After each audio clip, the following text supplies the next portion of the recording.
Hello.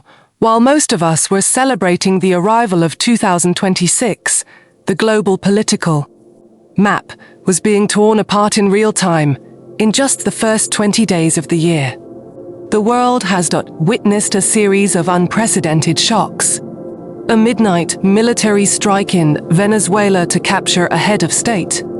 A direct territorial threat against a NATO ally in Greenland, and a massive US withdrawal from 66 international organizations. Is this the end of diplomacy as we know it? Today, at the IR Insight, we are decoding a groundbreaking report from the Chicago Council on Global Affairs to understand the dawn of the transactional era and what it means for the future of global sovereignty. Let's dive in.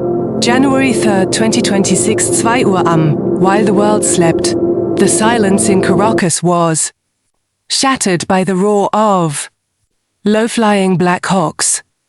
This was Operation Absolute Resolve, a surgical strike aimed at the heart of the Miraflores Palace, involving over .150 aircraft and elite Delta Force units.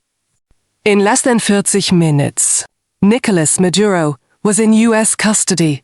Not since the 1989 capture of Noriega has Washington acted with such raw, uninhibited force. But this wasn't just a regime change. It was a message to Beijing, Moscow, and Tehran. The rules-based order is over. We have entered the Dornrohr Doctrine, a transactional era where sovereignty is a privilege, not a right, and American only law. While the world's eyes were fixed on the Caribbean, Washington turned its gaze north. The offer for Greenland was no longer a request, it was a strategic necessity. For Denmark and the EU, the choice was clear. They align with the new Atlantic reality or find themselves on the wrong side of an invisible curtain. The Dornrohr Doctrine isn't just a policy. It's a map of a world being redrawn in real time. Power is no longer about persuasion, it's about position. As the ice melts and the borders harden, one thing is certain. The era of neutrality is over.